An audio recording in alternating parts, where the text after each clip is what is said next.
Is done. Kyle Shanahan has spoken. We've got a lot to talk about, and that's going to come up right after this. Let's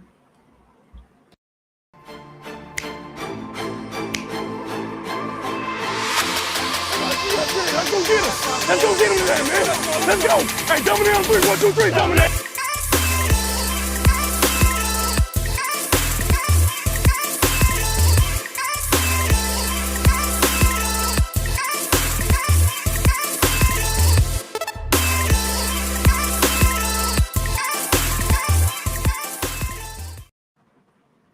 Welcome back, everybody, to the program.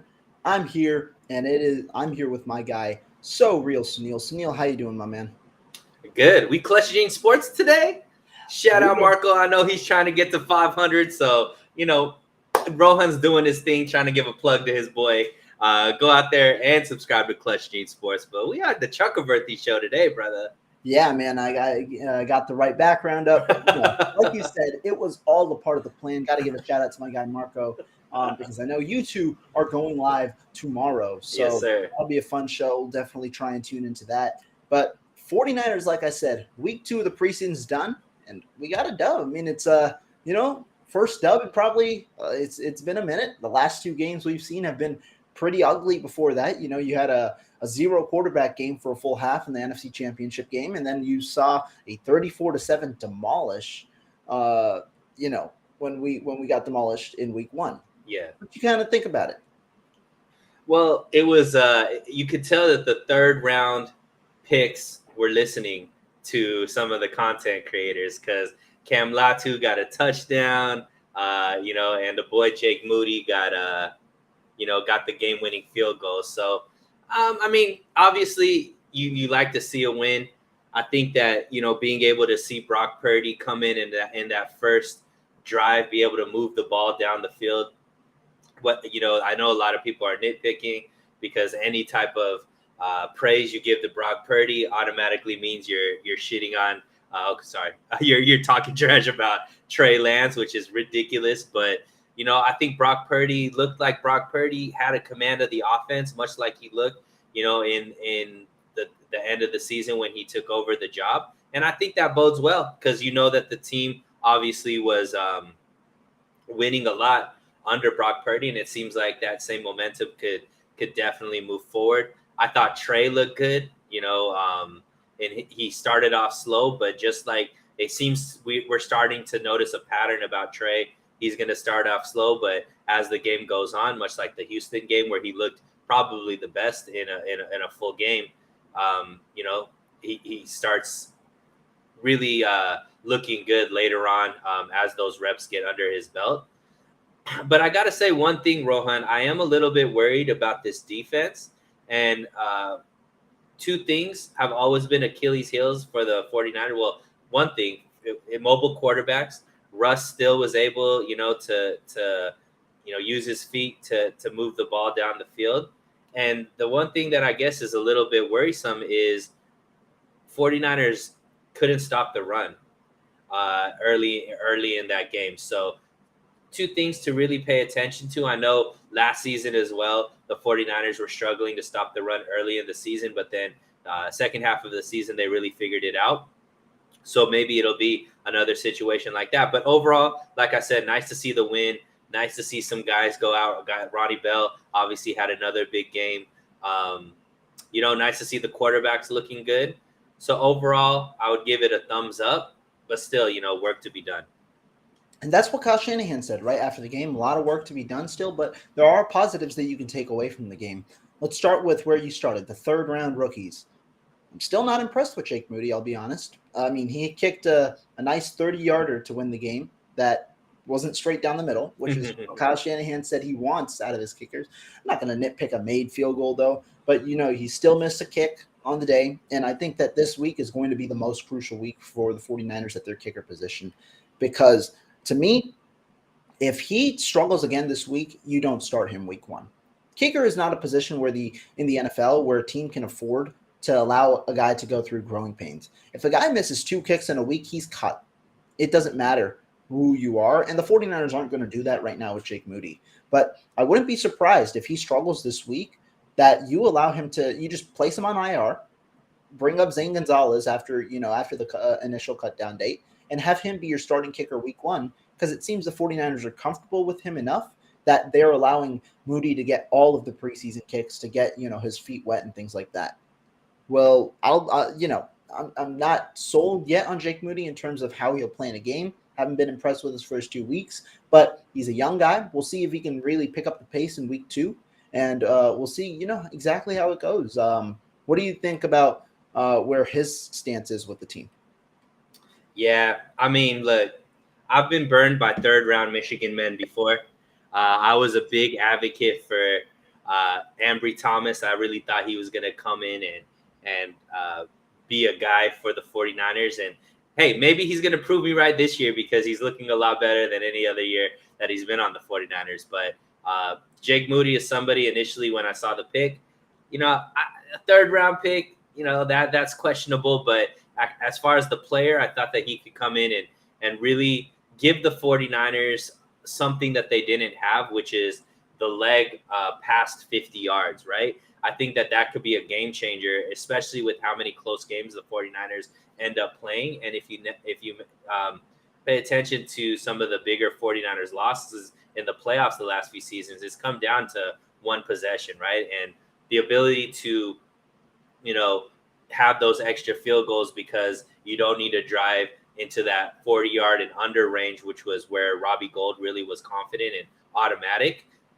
Being able to still kick a 50-plus yard, maybe even some 60-yarders here and there. But I got to say, man, the first preseason game I wasn't too worried about because, Justin Tucker in Baltimore also in his first game, with first preseason game, wasn't very good. But like you mentioned, even the ones he's making aren't like confident kicks, and they're looking like I didn't even watching it. I didn't even think it went in. That was how ugly that kick was. So you'd like to see just what he was able to do in Michigan, and I don't know if it's he can't handle the pressure, or if they still haven't they're still not on the same page as far as the snapper and the holder and all that kind of stuff. But I agree with you. I think that if he has another shaky game, there's got to be some questions asked whether or not he's the guy. Yeah, I agree. I do think that is something that has to happen. And I'm sure there are internal conversations with Moody, with the staff, on how that is going to go. And, they're trying to get him prepped. They're trying to see every opportunity. And, to the point where they gave him a 19-yard field goal instead of going for it on 4th and goal at the 2-yard line, which I didn't necessarily like that decision. But, there's things like that you're slowly starting to see 49ers try and, deviate to whatever makes him comfortable so that you're a little more prepared heading into the year. But kicker is one thing where you can't afford to lose games because of a kicker. You understand how many close games there are in the NFL on a year-to-year basis. And the factor from being a wild card team to a division team is usually 1 to 2 games. The factor from being the division guy to the NFC championship, or sorry, NFC conference winner is another, 1 to 2 games. You can't afford to lose 1 to 2 games via a kicking issue that, you should have nailed down, especially when you have solid options sitting there on your bench in Zane Gonzalez, as well as in free agency with Mason Crosby, Robbie Gould, and a couple of guys are still there that, you could afford to have in free agency. Would be interesting. Yeah, absolutely. And I mean, look, Zane Gonzalez obviously has a lot of history in the NFL, but he's not even a surefire anything, right? Because I don't think all last season he was out with an injury. So right. We don't know what he really looks like. And, clearly the 49ers want Jake Moody to be that guy. But once again, we know how the 49ers are in the third round. They're not hitting all the time. In fact, they miss a lot in the third round. And it looks like Jair Brown is somebody that's going to be impactful for this team. So it wouldn't surprise me if Latu and Jake Moody end up being not the right pick. Yeah, and let's talk about Latu real quick. I know you had your thoughts. Latu had a bounce-back game, but it still was an up-and-down game for Cameron Latu. I mean, there was one play where Kyle Shanahan reportedly, on the broadcast was like, effing Latu, after he couldn't pick up that grab in the red zone from Trey Lance. That could have likely resulted in a touchdown on that play or the play after. And so, there are still growing pains with Cameron Latu, but good to see him at least compile, a nice drive at the end of the game, get some more confidence in him, because that's going to be very helpful, going into the year, seeing what Cameron Latu can end up doing, and or at least seeing some glimpses so that you have a good reason to justify keeping him over more experienced and more well-proven options. Yeah, I mean, I think it's a serious question whether or not he does make the roster. Even though he did have that touchdown grab, you mentioned that there was some shaky moments there. How much can he really impact this team? And if he makes the team, he would probably be the fourth tight end, right? Because they usually keep four, or do they keep three usually, Rohan? 4 is what their normal is. So he would be TE4. How often does TE4 really play in a game? I don't know. I know 2 and 3 will play, but that fourth guy, I don't know how much playing time he has. The thing to me is, with the tight ends, having that pass catching ability, I think, was what the 49ers were looking for from Latu. But it doesn't seem like he's consistent with the pass catching, and he doesn't seem that impressive with the blocking either, Rohan. So it's like, what is he really bringing? At least when Kittle isn't, catching the ball for whatever reason, he's still very impactful as far as his blocking ability. Ross Dwelly, he's somebody who his hands have always been really, really good, but he's not always very good in the blocking game, right? And Charlie Warner, same thing. He might not give you a lot of passing, but his blocking at least is sufficient enough to be able to be on the field. Seems like Latu right now isn't giving you the pass catching ability or anything really majorly in the blocking game as well. So it's like, why keep him? I know you've been high on a guy like Braden Willis. Has he really earned a spot over Willis, even though Willis hasn't gotten the same opportunity as Latu? I would say Willis is probably a better blocker than Latu is right now, and neither of them are really giving you much in the passing game. So maybe you go with a guy like Willis instead of a guy like Latu. Yeah, I mean, that's I think Willis is honestly a lock to make the roster this right now, because if he gets cut, I honestly don't know whether teams are not going to pick him up, especially teams that integrate 4 tight ends. At the moment, I think that both rookies will make it. I think the battle is truly between Warner and Dwelly, because I don't think the other one gets claimed. Dwelly is gone to the practice squad on multiple occasions. You're confident he won't get claimed. So even if he looks the part, roster politics might play into account. Maybe you put Latu in IR, you bring Dwelly back, or Fumagalli even has looked good. I think that you can make an argument for him to make the roster as well. Maybe that's an option, allowing the rookie to reset and having a trustworthy option. But I think what truly happens at tight end heading into week 3 is you roster Latu, you roster you roster Willis, and then you roster Charlie Warner. You're going to have Fumagalli likely be your tight end on the practice squad, and then you call him up for the first 2 weeks and make Latu an inactive because you trust him more.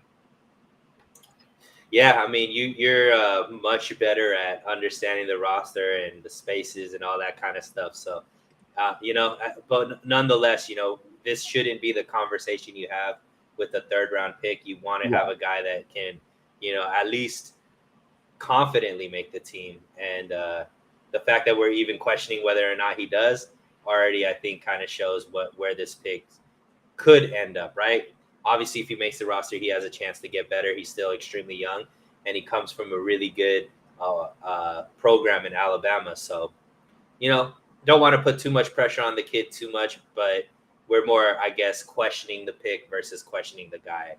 Correct. Now let's go on to an important topic. What do you think went well in week 2?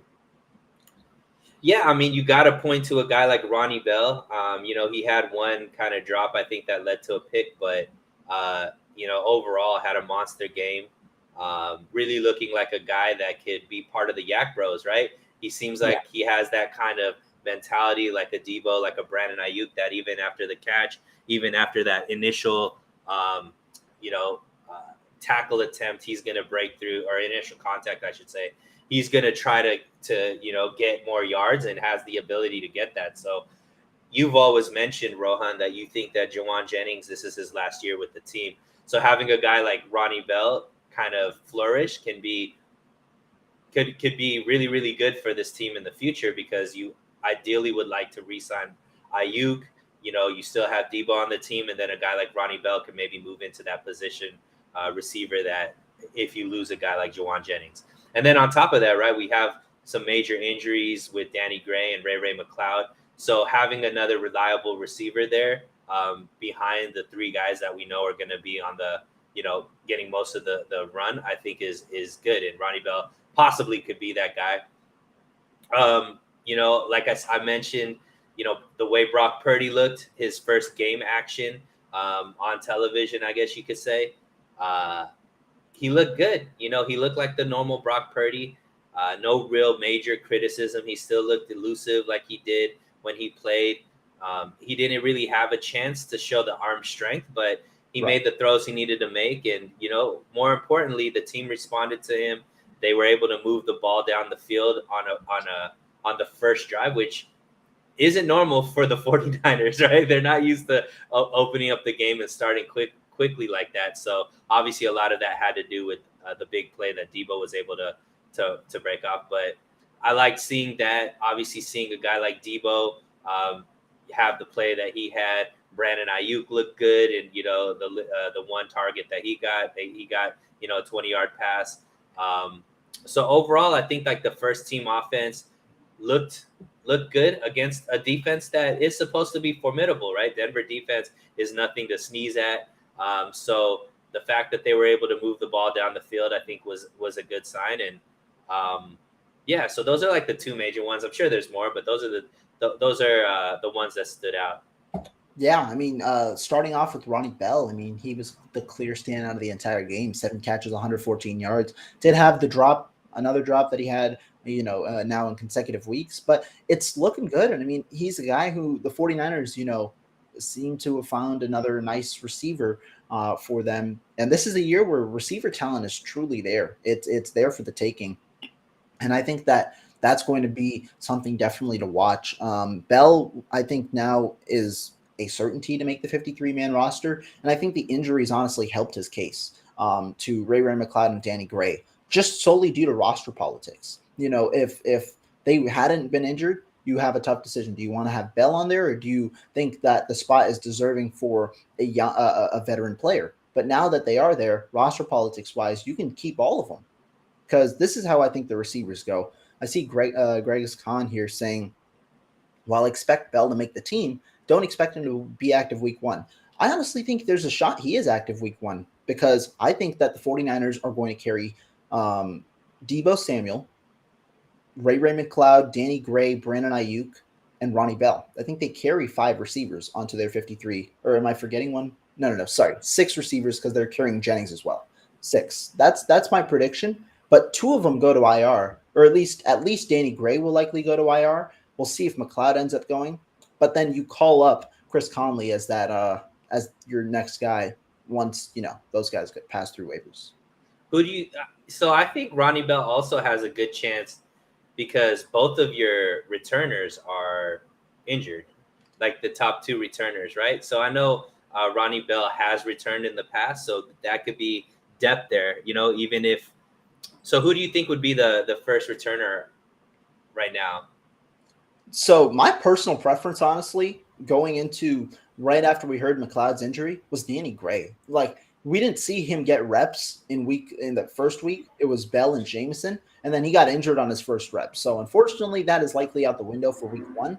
I think it's between Bell and Jameson, and I prefer Jameson as a returner. But I wouldn't be surprised if they either split the roles, punt, kick, maybe split 1-1 to try and alleviate some of the rookie responsibilities on each guy, or they could also sprinkle in both players getting reps week 1 and going forward. But but I think my point was more that because there's not that much depth there at the returning position, that could be a reason why Bell is on the week 1 roster, because maybe he doesn't get much run with the offense, but you don't want to have just one returner back there, and we know that Kyle Shanahan doesn't like putting his starting receivers back there, even though we know a guy like Brandon Ayuk could be on, a returner, but he doesn't like doing that. So even if Jameson is the starter, in case of an injury, you got to have a backup kick returner. And obviously, I think Bell would be ideal for that position. I think that that's fair. Now, I will say this. There are issues with every single one of the returners right now for the 49ers. Deshaun Jameson, muffed a punt. Ronnie Bell, not as explosive. And then the other two guys are injured. So there are some concerns. I wonder what the 49ers, what Kyle Shanahan eventually does come week one, because he has to balance the concerns for all of these guys. Oh, I could already tell you, Rohan, what it's going to be. Go for it. That's going to be the play each time.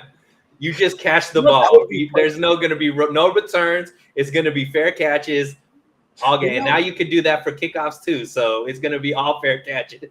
Hell, if Trent needs a warm-up, just a running warm-up, put him out there, have him call a fair catch, and then trot out to the 25-yard line. Exactly. So they just need somebody to catch the ball. And, we've been hearing that, he did talk about how Juszczyk is really good as far as his hands. So they might throw Juszczyk back there and just do a fair catch, because we know that that's a Shanahan tendency, is just to tell his guys to just fair catch it and let the offense trot out there. So right. Real quick, though, I do want to give a shout-out to those that are in the chat. Shouted out Greg Khan already. James Wilson, I appreciate you. Thank you for tuning in. As well as Jedi, thank you for tuning in. 49ers Throwback, as always. Make sure you guys hit that like button. Make sure you also subscribe. Suneil's channel is in the description.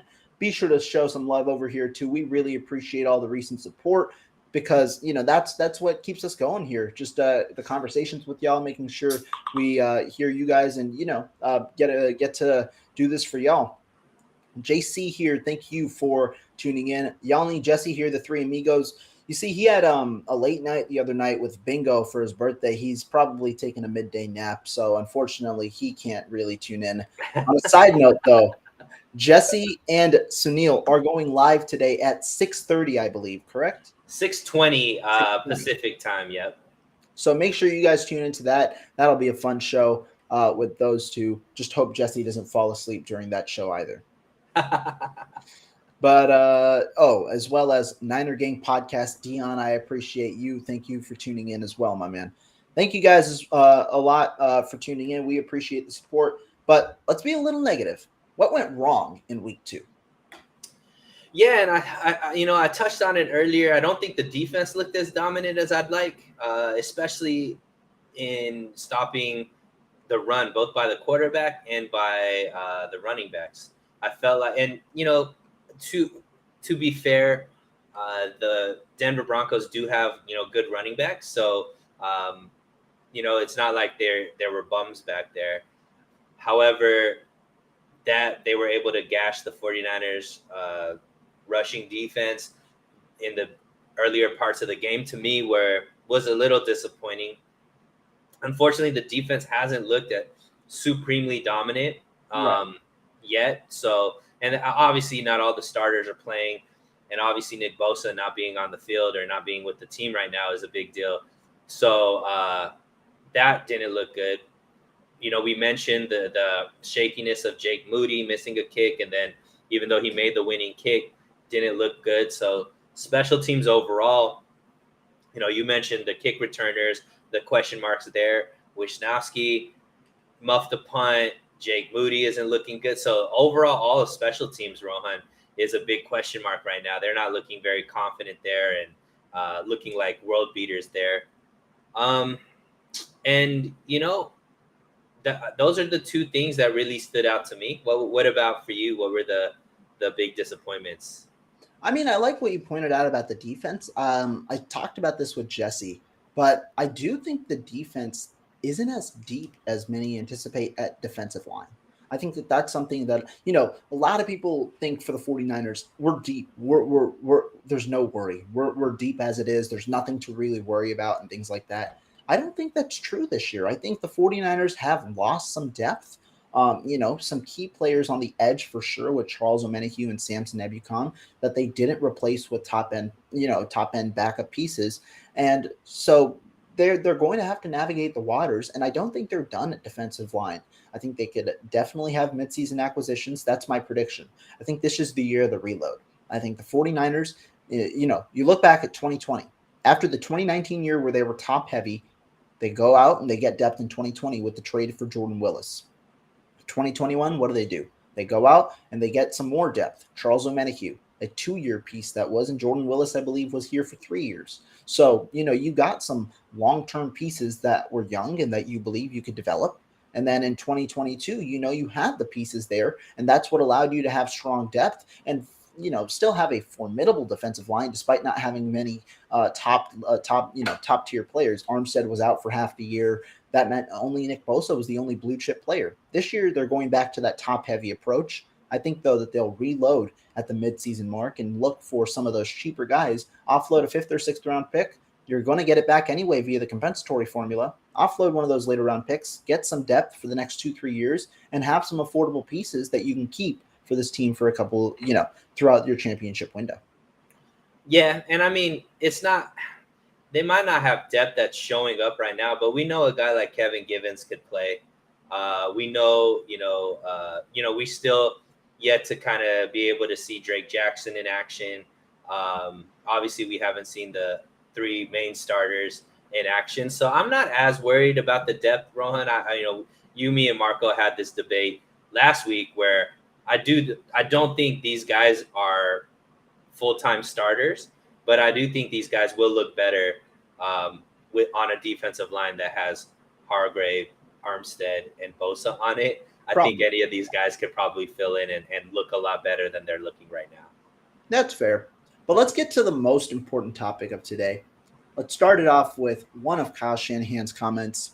Quarterback 2. Kyle Shanahan said today that he will announce a backup quarterback, meaning that second quarterback ahead of week 1. It's likely not necessarily by choice. He said he doesn't mind going all the way down, to the wire, but it's also because that third quarterback the 49ers carry on their 53-man roster is going to have an emergency quarterback designation, meaning that one of the 46 spots on game day do not have to be allotted for that third quarterback. And so you need to designate who that emergency guy is.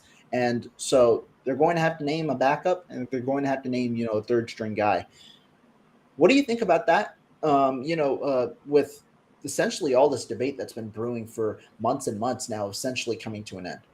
Yeah, I mean, is there any other team that's debating QB2 as much as the 49ers have been debating QB? Has there ever been such a strong debate about a QB2 ever in the history of the NFL? I mean, the way that the national media has been reporting on the 49er QB2 battle, I don't think it's ever happened before in the history of ever. So, yeah, I mean, it's not just the fan base. It's all over national media as well. What was more intriguing to me, Rohan, was how he spoke about Trey Lance. He spoke about how Trey Lance knew what he was getting into, knew what he was up against. That was a little bit telling because to me, and it could be Kyle Shanahan just doesn't want to tip his hand on which way he wants to go. But, I know depending on who you ask, people will say, Sam Darnold has looked better in this postseason. To me, I think Trey Lance has looked, a skosh better. I don't think it's significantly better, but to me, based off of, you said, politics of the roster and just how much was invested in Trey Lance, you would think that if it's close, you got to go with Trey Lance as the backup. But I don't know. I didn't get that confident feeling that Kyle Shanahan feels that same way from that takeaway. I mean, it's good that at least he has to make a decision. So, at least one side of the Darnold over Lance debate will be happy, and the other side could, come up with whatever they want to come up with as a rebuttal. But, I do hope it is Trey Lance. I think he's earned it. But yeah, I mean, at least we know a decision is coming, whether or not Kyle Shanahan likes it or not. Yeah, and here's the full quote that Kyle Shanahan said about Trey Lance. He said, when talking about the biggest improvement this offseason, he said this offseason was just kind of getting healthy again and redefining how he throws getting his balance. I think Trey, from where he got hurt to where he is now, I think it helped him. It always helps to play through things and go through that stuff. But for him to sit back last year and to really get to watch some stuff and know what he needed to focus on, because he did get that week and a half of plan. He did get the whole training camp, the whole preseason. He knew exactly what he was in for. And unfortunately, he got hurt and didn't get to go through it. But I think he made a positive out of it because mentally he really saw what he had to improve on just watching other guys go through it. And it's been pretty well documented, but I think he did improve on that stuff before he came back. And now improving on it before he came back has allowed him to get a lot better through all of those reps. Interesting. But I mean, right now. How do you read that? I know you just read the quote, but how do you feel? What would be your response to that? What are your feelings about his sentiments towards Trey in that quote? It's interesting because to me, it seems like there was a lot to improve on. There was a lot to improve on last year, and he talked about it, how he was able to improve on those things.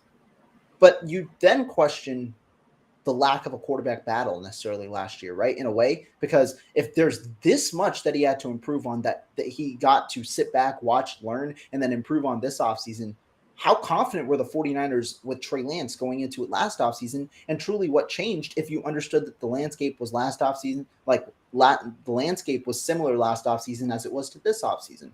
I think that there are a lot of things to it. Naturally, I don't feel confident about the 49ers quarterback situation as a whole. I mean, personally, I don't feel as confident in Brock Purdy as other people, and I don't feel confident in the backup quarterback situation either. I think when you're having a debate as the 49ers are having, that shows that you're not as confident. You're not very – if you knew who your backup was, that would be a good thing. But the 49ers don't. And at least if there's even a discussion as to who your backup quarterback could be, I don't think that's a good sign about where your quarterback situation is. And so that's why I'm a little more hesitant on the situation as a whole. Now, Jesse especially if it's the way that this discussion is going, right? You can see it would be a different discussion if you had a QB2 and the QB3 is lighting it up, and so you're like, man, maybe this guy's pushing to be QB2, but that's not the case right now. It's like they're battling as far as who's it's not like anybody's blowing out and showing out right now. It's all just kind of nitpicking as far as where the battle is. And I also, before you move on, you contrast that to his quotes earlier this week about Brock Purdy, right? Extremely high. He was the guy, all that, very, very confident on, Brock Purdy, is the guy. He would have to melt in practice to not be the starter, all that kind of stuff. It's pretty interesting to me that he has such high praise for Purdy and is confident in being able to up Purdy, which you understand because he is the starter, and then this kind of tempered response about Trey Lance. Yeah, I think that, that's definitely something that you've got to talk about. And overall, we'll see how it goes. I mean, Jesse asked me yesterday. He asked me about why I could envision Sam Darnold being the QB2, as well as my personal thoughts. I think that you can make the argument for Sam Darnold being the quarterback too. I do. But personally, here's how I look at the quarterback situation. I do think that it's going to be dependent entirely on floor. What can that quarterback provide you this week? The only way that I see that strategy changing is if Brock Purdy, for some reason, goes out for the entirety of the year, which you obviously aren't hoping for if you're the 49ers. But I think it's purely dependent on floor. And I see a lot of people questioning, how can you trust the floor of a guy who's thrown, as many interceptions as Sam Darnold has, who hasn't looked good in as many games? I think the question, though, I think the thing is, while he hasn't looked great, you know what you're getting out of Sam Darnold. The floor is there. You know what you're getting out of Sam Darnold. And I think Kyle Shanahan likes a level of certainty. Compared to the uncertainty and volatility that Lance provides, fans themselves prefer the volatility. Why? Because it provides you the chance of seeing something really good blossom in front of your eyes. And that's what Trey Lance could be. But I think coaching staff and trying to get through in a week-by-week process where you have a strong team around, or just trying to, they want to know what they have. They want some level of certainty, and Sam Darnold and his mediocreness provides that certainty. And so that's the justification for me of why I think the 49ers could be comfortable going with Sam Darnold over Trey Lance, and why you might be hearing a lot of national media pundits saying that's what the building is saying at the moment. And that could very well be true.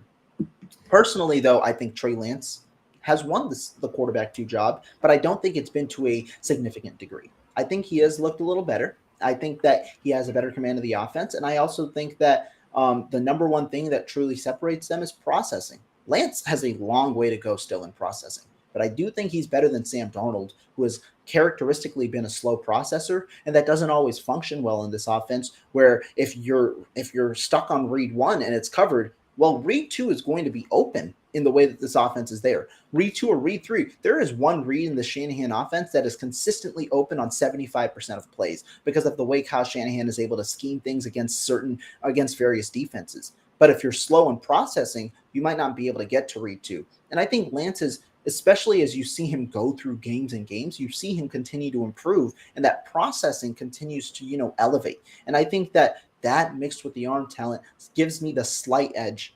However, I wouldn't be surprised if it goes both ways.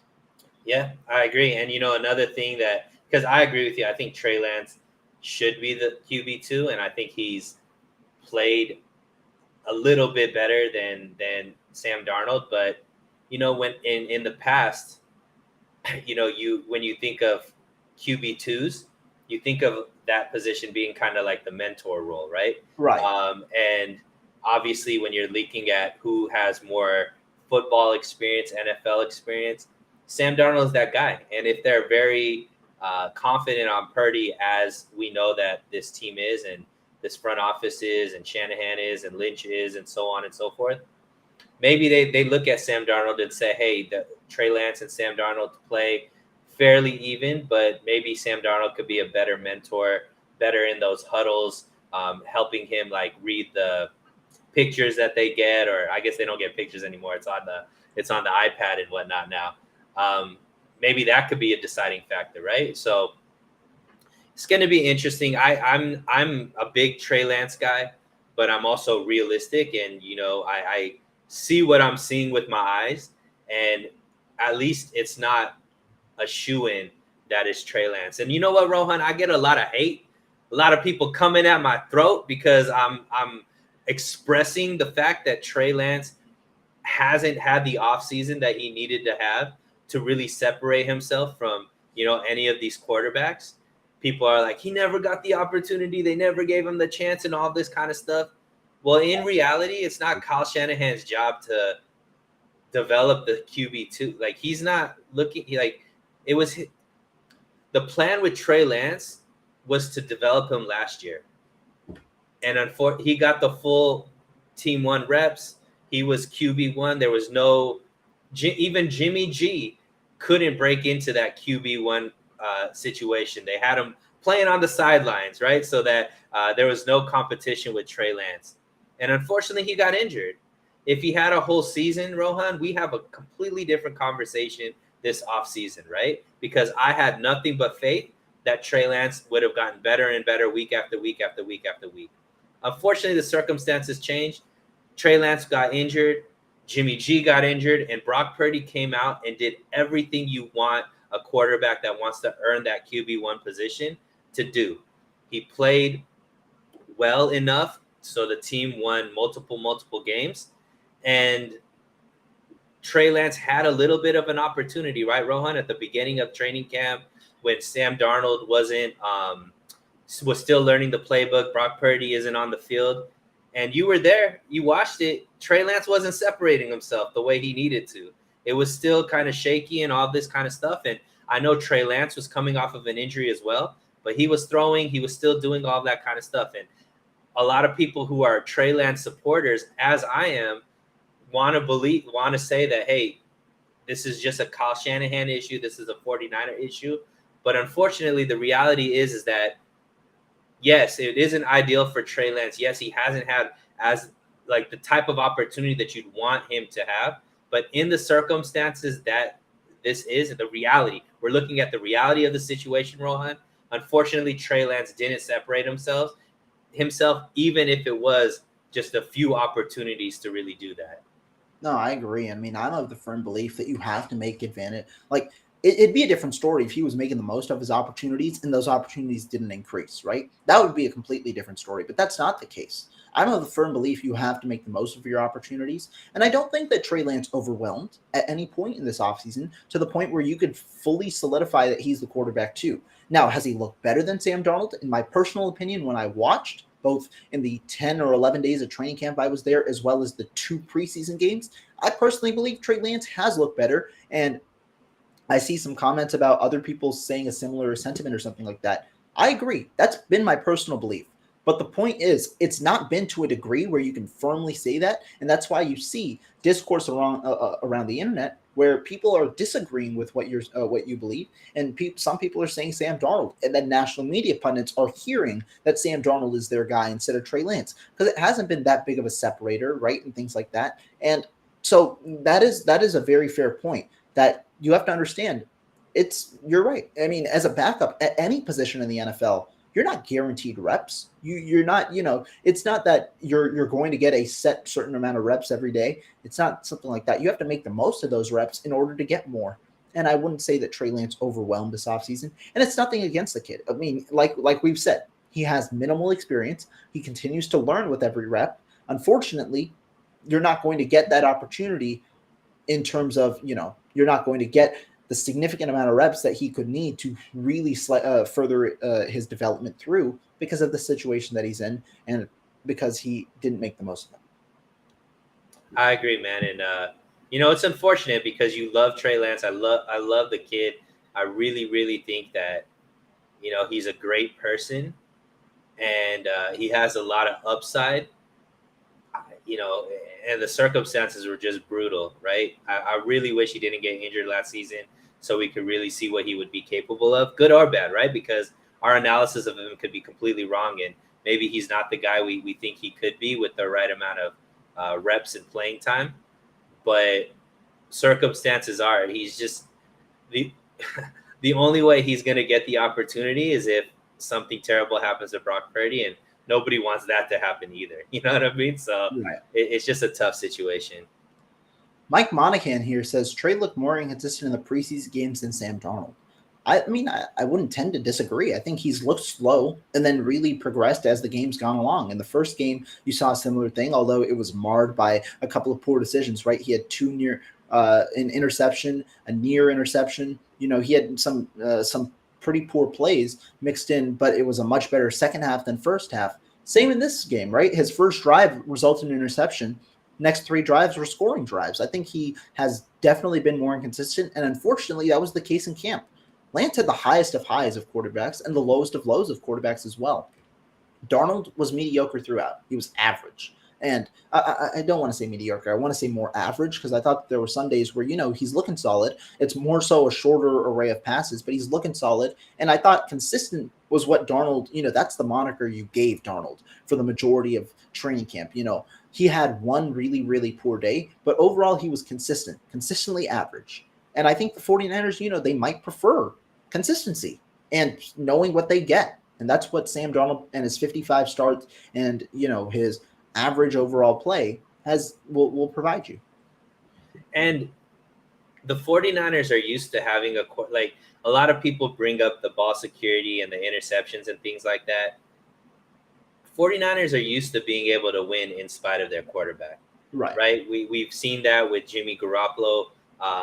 He was somebody who turned the ball over quite a bit as well. So I don't think Kyle Shanahan is as worried about the interceptions as much as, the positives happen as well. And, even with that statement, I still think that Trey Lance should be QB2 just because I think that he'd be fine, man. I think that this team could win with Trey Lance as well. But, you mentioned it, you gotta take advantage of the opportunities that are there. I think that Trey Lance had an opportunity to make this not even a discussion if he really showed out at the beginning of training camp when Sam Darnold was still trying to learn the playbook and all this kind of stuff. And unfortunately, like you said, he was still kind of up and down. He had the really high highs, but the really low lows. So ultimately, there's still a conversation, which is which is not ideal, but it is Right. the reality. I will say this though, I honestly do believe that Trey Lance will get an opportunity to start somewhere. Given the fact where we've seen guys like Baker Mayfield go out and get, starting jobs, we've seen Carson Wentz go out and get multiple starting jobs. I think that Trey Lance does get an opportunity once this contract expires. The only question is how quickly can he get out of the 49ers organization? And I'm saying this as a proponent of the 49ers keeping him. I think that that's the best move for their organization. And I also think that's the most realistic because I don't think he has trade value right now to what the 49ers are expecting to recoup. But I think the quicker Trey Lance gets out of San Francisco, the quicker his NFL career kicks off because I think other teams would be willing to give him a shot if he was on the open market and if he was to be had for a reasonable price. The reason you're not going to see a Trey Lance trade right now is because teams already have figured out their quarterback situation. The reason you didn't see a Trey Lance trade this entire offseason, well, one, back in March when the free agency period hit, and that's truly when quarterbacks are, on the market. You saw multiple quarterback changes. If Trey Lance was available on the market back in March, well, guess what? There's a likelihood he would have been dealt. But you had uncertainty about Brock Purdy. He was the only healthy quarterback on the roster, or soon to be healthy quarterback on the roster, coming off his own ankle injury. And then by the time the draft came up, there aren't many teams that need a quarterback to start, right? Most of those teams have signed their option already or are going to draft that option. And if you're in the limbo where you might draft a guy in the second round or, some guy to compete, well, guess what? You're probably more content with what you have rather than adding in another unknown commodity into your organization. I think that if Lance had the opportunity to be dealt in March, he would have been gone. But now they're not going to trade for him to be their backup. And I also think the 49ers are going to recruit the value that they want because he's been inconsistent. And also, it's one or two things. If he's the QB3, there's not value for him because he hasn't proven enough. If he's QB2, San Francisco wants him. They want him on their roster. And at the moment, it's too hard to tell whether he's QB2 or 3 because it's been that up and down for both quarterbacks to where I don't think the 49ers are comfortable dealing, one of them, or more likely, they're not going to get any offers. I think, though, Lance should be out the door next year for his own sake. I think he should request a trade again. And I think that, I think that should be a reality. Trey Lance should go out and request a trade because that's the quicker he gets out of San Francisco, in my opinion, is the quicker that his NFL career can kick off. Because I think, like we've seen him grow in just 2 preseason games, with more and more reps, as he said it himself, he'll continue to get better. And there are going to be other teams that can afford to, take a 17-game season and see what they have in Trey Lance, understand that, they might not have the quarterback situation figured out, see what they have in Trey Lance at a cheap cost. And if it doesn't work out, you draft a high pick. You draft a quarterback the next year with a high pick. No, absolutely. And it's sad. It's sad because you wanted to be here with the 49ers, but, there is still the whole season here. I think it would be I don't think it would be smart for the 49ers to deal him. I think you stick with him this year because reality is we know that the 49ers use multiple quarterbacks throughout the season. So, I think that Trey Lance gives us the best chance to win outside of Purdy, and possibly even more than Purdy if he gets the opportunity to play, multiple games in a row. So time will tell, man. Time will tell. The 49ers have had 2 quarterbacks play in every season since 2014. So if quarterback 2 is Trey Lance, there is a very good likelihood that he ends up playing, at some point in 2023. Now, I like this comment here from Greg Iscon. He says Matt Barrows believes Lance will be traded in 2024 prior to the league year. Yeah, this is my exact prediction. I think he gets traded before the league year starts. Why? Because there's quarterback uncertainty heading into the free agency period. And I think there's going to be at least one suitor who is ready to, test out a quarterback option for 2024, understanding that you could go ahead and get a strong quarterback in 2025 in the draft if that doesn't work out with a high pick. I think that this is going to be, a case that I think could very well be a reality for a lot of teams because there are a lot of teams, who either have middling quarterback starters that they could move off of. Minnesota Vikings could be one, where Kirk Cousins hits free agency next year. That could very well be an option for them as they do a reset year and then move forward in 2025. But there are a lot of teams like that. This is my exact prediction.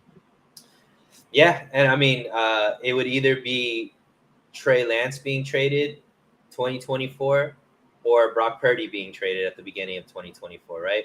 I don't think in 2024 both of those quarterbacks are on the team. And why I mentioned Brock Purdy possibly getting traded, because if Brock Purdy goes down at some point this year, Trey Lance steps in and plays really, really well. Maybe the 49ers end up sticking with Trey Lance and then moving on from Brock Purdy, which might be the better situation out of the two, because Brock Purdy has at least looked better in games than Trey Lance has. So you might be able to get more value off of a Brock Purdy trade if they could see enough in Trey Lance that they believe that he's the guy. Yeah, no, I agree. Somebody asking what would Trey Lance's 2024 cap cost to a taker? My belief is that it's 5.3 million. The 49ers would incur a $10.8 million dead cap hit. Or sorry, that's if cut. Trade is a little different, but I believe it would be 5.3 million. The 49ers would then save around 5.5, if I'm not mistaken, or something like that. Or no, they'd save 5.3 and lose 5.5. That's how it would be. So you save about 50% of the money, because his signing bonus, that's the money you lose in terms of cap hit wise, and then everything else is what you save. The one other positive real quick about moving Trey Lance before the roster year, his roster bonus kicks in. I believe it's a training camp roster bonus. So, or it's either a training camp or a year roster bonus. So if you move him before the league year, that might be another benefit. But last topic of the day. Been some negative discourse around our head coach, Kyle Shanahan. What do you take about it before we wrap things up here today? Yeah, and I mean, look, there's definitely fair criticism for Kyle Shanahan. I think that he isn't elite. He is not elite when it comes to quarterback evaluation. I think that he has dragged his feet with solving this quarterback position. And then they ended up taking a swing, trading a lot of assets for a guy like Trey Lance. And unfortunately, he still hasn't panned out to be, worthy of the 3 first-round picks that they invested in getting him. So I can see that being the fair criticism. I also think, you could criticize him based off of his game management at times, maybe some of his decision-making. But some of the attacks on Kyle Shanahan is like, I know Ryan, who's, a guy that I love, talked about his emotional intelligence. And a lot of people are talking about just like, he doesn't bring the best out of players, or, this team could be better off with another coach. Rohan, how many teams do you think at this point wouldn't trade their coach for, or how many teams do you feel like would not trade their coach for Kyle Shanahan right now? If it's straight up? Yeah. Probably at least, so it's at least 20. I would say that. I would say Would not. would not, maximum of 10. Maximum of 10. And that too, you'd be stretching it. I could think Andy Reid, you definitely wouldn't trade.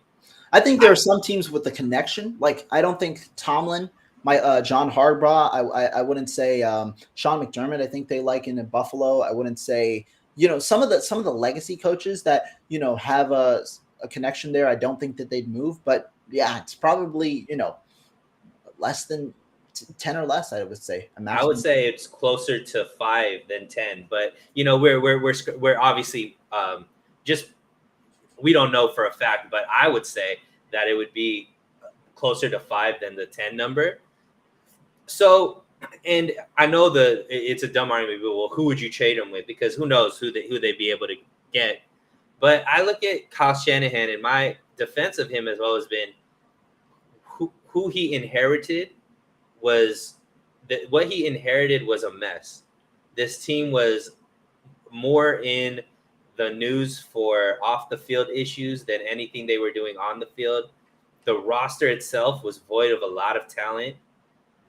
And within 3 years, he inherited a team and got them into the Super Bowl at least, right? And every single year, Kyle Shanahan has had a competent quarterback. This team has been one of the best, not only in the NFC, but in the league. Now, and I understand, obviously making it to NFC championships and just being in the Super Bowl isn't enough for this fan base. But I also look at like what has been created. Do I think that the system that's here in the 49ers is competent enough to win a Super Bowl, and not just a Super Bowl, but multiple Super Bowls? And my answer would be yes, Rohan. I think that this team drafts really, really well, especially in later rounds where they've been able to find so many talented pieces that have turned into quality rotation pieces or even starters, even all pros. I look at the aura and the camaraderie of the team, the energy of the team.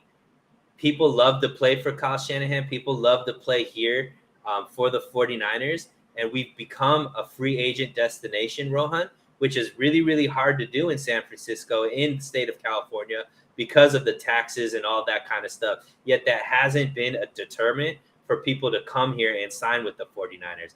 I attribute that to what Shanahan has been able to create. No, I think that that's fair. And I mean, when you talk about it, a lot of people like hot shots, right? They like hot names. Coordinators, there are some coordinators that are hot names. Shane Steichen to be one of them, right? Who was hired by the Indianapolis Colts this past year. Well, the issue with coordinators, right, and the uncertainty around them is you can be a great play caller.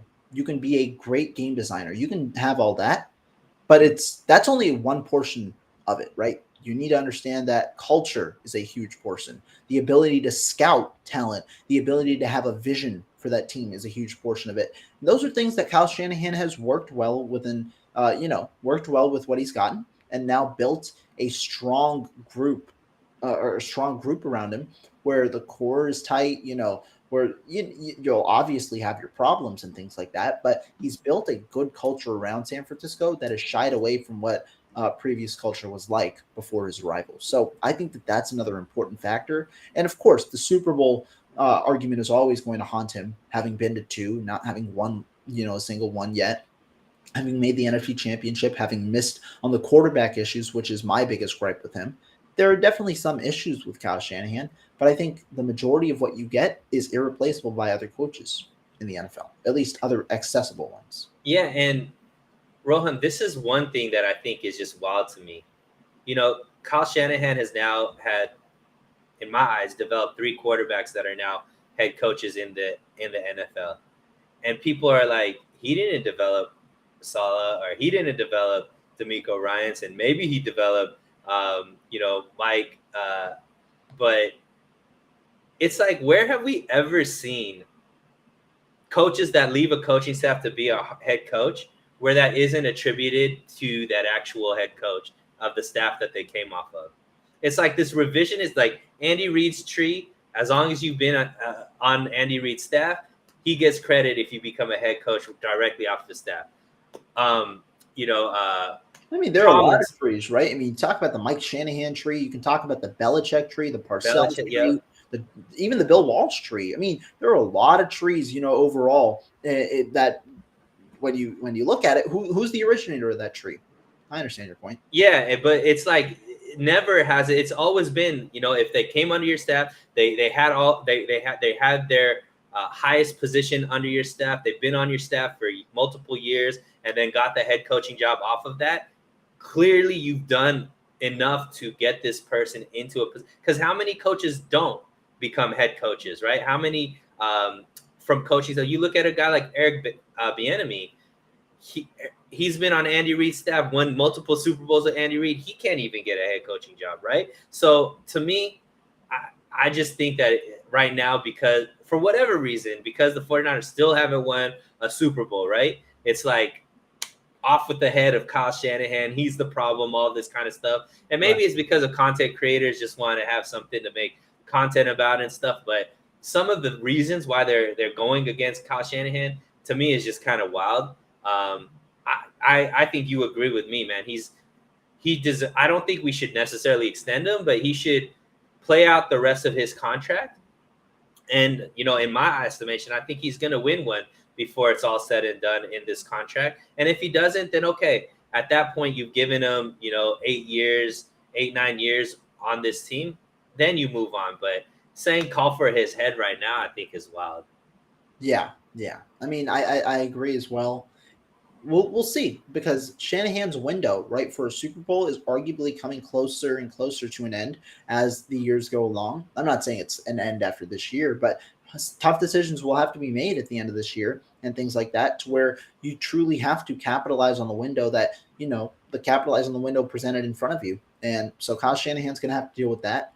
But I do think that it's important to temper some of the some of the negativity towards him ahead of the season, understanding where he's brought this team, but more importantly, the success that this team will likely continue to have as we go along. I'm with you. But Suneil, that's all I have for today. I appreciate you for co-hosting here with me today, enjoying a fun show. Chat, as always, thank you guys so much. For those of you who haven't yet, make sure you subscribe to the channel, continue getting this content, as well as hitting the like bell on this video, hitting the likes, the notification bell. For Ronnie Bell, please hit the notification bell. But Suneil's channel's in the description. Make sure you go ahead and subscribe there to him. We'll be back tomorrow with some more content. But Suneil, appreciate you. I'll see you guys next time.